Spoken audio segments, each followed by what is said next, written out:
Welcome back. आप देख रहे हैं बनो अपना फाइनेंस मिनिस्टर और मैं हूं आपके साथ कविता थपलियाल। और जैसे कि हमेशा आपके खचत आपके बचत, आपके खर्च, आपके निवेश का हम ख्याल रखते हैं और इसी के साथ साथ आपके पैसों का भी ख्याल रखते हैं। और इसमें बहुत ज़रूरी है आपको ऑनलाइन स्कैम से बचाना, जो कि लगातार बढ़ रहे हैं। भले ही आप फेसबुक पर अपना खाता खोलकर बैठे हों, इंस्टाग्राम, यूट्यूब या अगर लिंक्डइन ही क्यों ना हो, कैसे आजकल फ़र्ज़ी प्रोफाइल के ज़रिए जो है लोगों को झांसा दिया जा रहा है, कैसे उनके साथ धोखाधड़ी हो रही है। ये नया मामला सामने आया है जिसको लेकर हम ये खास पेशकश लेकर आए हैं। राहुल त्यागी, को फाउंडर सेफ सिक्योरिटी, मेरे साथ जुड़ गए हैं। अब राहुल, स्वागत है आपका हमारी इस पेशकश में। तो ये जो नया ऑनलाइन स्कैम सामने आ रहा है राहुल, ये साफ तौर से लिंक्डइन के ज़रिए ज़्यादा हो रहा है। तो लिंक्डइन पर तो लोगों को नौकरियाँ मिलती हैं, है ना। भले ही जो किसी को नौकरी देना चाहते हो या अगर आपको नौकरी चाहिए तो आप अपनी पूरी प्रोफेशनल लाइफ का जो जन्म कुंडली है आप लिंक्डइन पर लिखते हैं। अब यहाँ पर भी अगर आपके साथ स्कैम्स हो रहे हो तब तो क्या ही कहा जाए। लेकिन अनोखी बात यह है जिस तरह से ये स्कैम्स हो रहे हैं प्रोफाइल पिक्चर के जरिए, ये कुछ समझ में नहीं आ रहा मामला। बताइए राहुल। धन्यवाद कविता।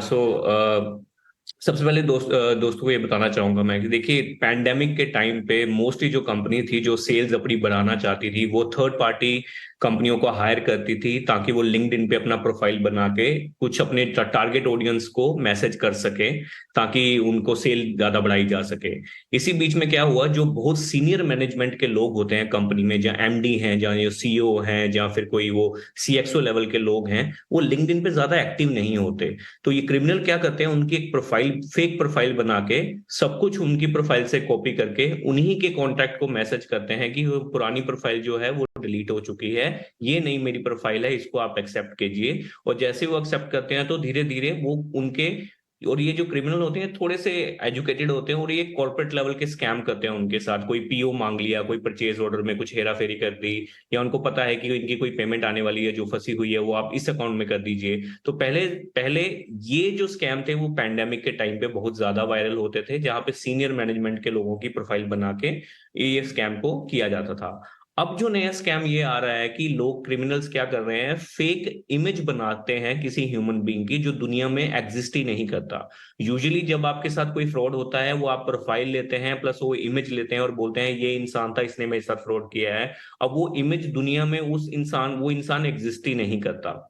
ये जो नया स्कैम है, ये अगर आप देखें तो इसके ऊपर वो सबसे पहले आपसे बात करेंगे, फिर जैसे ही आप वीडियो कॉल पे उनके साथ आएंगे वही इमेज को डीप फेक करके एक इंसान बना के आपके सामने रख दिया जाएगा और आपको लगेगा आप जेन्युइन इंसान से बात कर रहे हैं, या फिर किसी जेन्युइन बंदे की फोटो लेके उसका डीप फेक बना के वो आप कन्वर्सेशन करना स्टार्ट कर रहे हैं। इसके अंदर रिक्रूटमेंट फ्रॉड्स हो रहे हैं, इसके अंदर फाइनेंस स्कैम्स हो रहे हैं। अगर कोई बंदा इंटरव्यू दे रहा है किसी कंपनी के अंदर तो वहां पे जो एचआर है उसकी प्रोफाइल पिक लेके उसको डीप फेक बना के एक नकली प्रोफाइल बना के वहां पे उसको ऑनलाइन वीडियो कॉल पे लेके आया जाता है और बाद में कुछ सेकंड के लिए वीडियो ऑन करने के बाद वीडियो ऑफ कर दी जाती है ताकि उसको शक ना हो, और उससे पैसे ऐंठ लिए जाते हैं नौकरी के बजाय, और उस कंपनी को पता भी नहीं होता।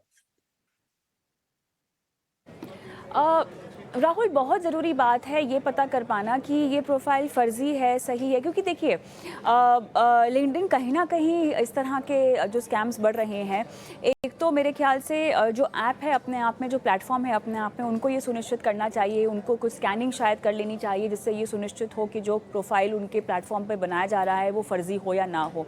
तो एक तो ये वो कैसे कर सकते हैं, क्या वो ऐसा कर रहे हैं, और अगर ऐसा कर रहे हैं तो कहीं ना कोई कमी है राहुल कि वो कारगर साबित नहीं हो पा रहा है। ठीक है, अब क्योंकि आप एक यूज़र हैं, यूज़र के तौर पर आप लिंक्डइन ही नहीं इस्तेमाल कर रहे हैं, आप बाकी तमाम तरह की सोशल मीडिया वेबसाइट्स और प्लेटफॉर्म्स इस्तेमाल कर रहे हैं। तो आपको जो एक डिसिप्लिन और जो जिस भी तरह की आपको अपनी जागरूकता बढ़ानी होगी वो एक काम अलग होगा। तो कैसे समझें हम और कैसे सुनिश्चित करें कि जिस प्लेटफॉर्म पर हम जा रहे हैं वो प्लेटफॉर्म भी अपने आप में सुरक्षित हो? कंपनी का लिंक्डइन हम नहीं कह सकते, लिंक्डइन इसके ऊपर एक्शन नहीं कर रहा, बट ये बड़ी पेचीदा प्रॉब्लम है जो पहले कभी फेस हुई नहीं है।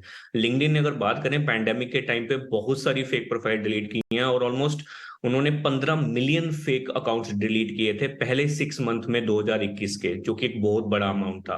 लेकिन ये जो नया टाइप का क्राइम है जहां पे एक फेक इमेज लेके किया जा रहा है वो थोड़ा सा उनके लिए मुश्किल है। ऐसा नहीं है कि उन्होंने इन प्रोफाइल्स के ऊपर भी एक्शन नहीं लिया। स्टैनफोर्ड की एक रिसर्च कम्युनिटी है जिसको जो कि इसके अंदर जिसको हम स्टैनफोर्ड इंटरनेट ऑब्जर्वेटरी एजेंसी बोलते हैं, जिन्होंने लिंक्डइन को बताया कि ये प्रोफाइल्स हैं, और उसमें से 1000 से ज्यादा प्रोफाइल उन्होंने डिलीट किए। लेकिन किस बुनियाद के ऊपर डिलीट किए और कैसे डिटेक्ट किए, वो लिंक्डइन ने नहीं बताया।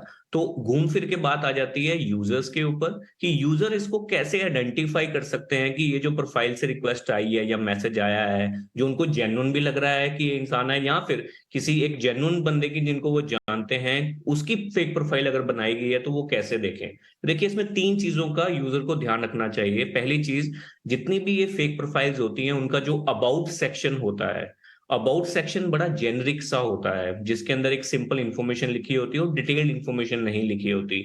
अगर डिटेल्ड इंफॉर्मेशन लिखी भी हुई है, यूजुअली आजकल ये चैट जीपीटी का यूज करते हैं लोग एक अच्छी सी प्रोफाइल बनाने के लिए। यूजर को सिंपल एक करना है, उनकी प्रोफाइल का जो अबाउट मी सेक्शन है उसको कॉपी करना है, और एक वेबसाइट है zerogpt.com। अगर चैट जीपीटी का कोई भी कंटेंट है, आपको पता करना है कि ये चैट जीपीटी से क्रिएट हुआ है कि नहीं हुआ है, और मोस्टली अबाउट सेक्शन वो इसी से क्रिएट करते हैं ताकि थोड़ी प्रोफेशनल लैंग्वेज लगे। तो उसमें अगर आप जाके पेस्ट करते हैं तो आपको बता देगा कि ये सेल्फ अपलोडेड कंटेंट है या चैट जीपीटी से है। तो ये तो होगा पहला जेनरिक सेक्शन, जो प्रोफाइल का अबाउट मी सेक्शन होता है। दूसरी जो चीज है कि ये जो प्रोफाइल्स होती हैं ये ज्यादा एक्टिव नहीं होती, ना ही आपको पता लगेगा कि इसने इन्होंने ज्यादा एक्टिविटीज नहीं की होती। फॉर एग्जाम्पल, अगर आप कोई भी लोग जो प्रोफेशनल लोग हैं, जब लिंक्डइन खोलते हैं, या तो आप किसी प्रोफाइल को लाइक करेंगे या तो किसी के नीचे कमेंट करेंगे। इनकी जो रीसेंट एक्टिविटीज होती हैं वो ऑलमोस्ट जीरो के बराबर होती हैं, अगर होती भी हैं तो बहुत कम होती हैं, जहां से आपको शक पैदा हो सकता है कि ये जेन्युइन पर्सन नहीं है। अगर एक बहुत ही बड़ी कंपनी का एमडी है जिसके इतने सारे एम्प्लॉयज हैं, डेफिनेटली वो किसी ना किसी को अप्रेज करने के लिए या कमेंट करने के लिए थोड़ा सा एक्टिव होगा।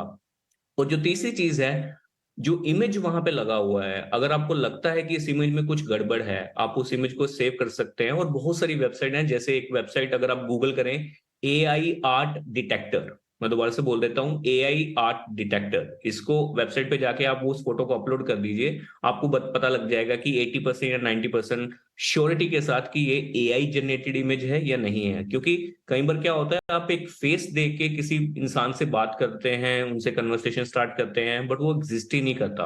और कल को अगर आप वो फेस लेके भी पुलिस के पास जाते हैं कि ये इंसान है जिसने मेरे साथ फ्रॉड किया, और ये लिंक्डइन की बात नहीं है, इंस्टाग्राम ले लीजिए, कुछ भी ले लीजिए, तो वो बंदा एग्जिस्ट ही नहीं करता, तो आप फोटोज की रिलीज भी कर देंगे पब्लिक डोमेन में, तब भी कोई पकड़ा नहीं जाएगा।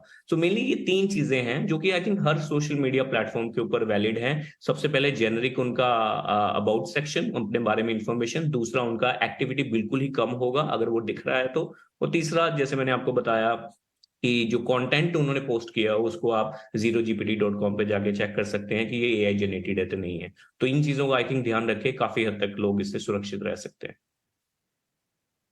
कोई खास तरह के लोग राहुल जो आपको लगता है कि ये टारगेट कर रहे हैं, वो क्या क्या वल्नरेबिलिटीज़ है जो मेरे ख्याल से ज़्यादा ढूंढी जा रही है इस तरह के स्कैमस्टर्स के ज़रिए भी? कोई ऐसी चीज़ें जहाँ पर शायद आप ही एहतियात बरत सके? क्रॉस चेक और वेरीफाई करना तो बहुत ज़रूरी होता ही है, लेकिन कई बार आपके प्रोफाइल में आप बहुत सारी चीज़ें लिखते हैं जिसकी वजह से आप जो है झांसे में आ जाते हैं।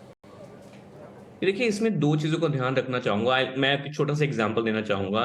पैंडेमिक के अंदर मेरा एक नोन था, उसने किसी सोशल मीडिया पे पोस्ट किया कि मेरे किसी फ्रेंड लिस्ट में किसी के पास नेटफ्लिक्स का अकाउंट है। उस टाइम पे सारे, क्योंकि पैंडेमिक था, लोग एक-दूसरे से एक्सचेंज कर रहे थे पासवर्ड।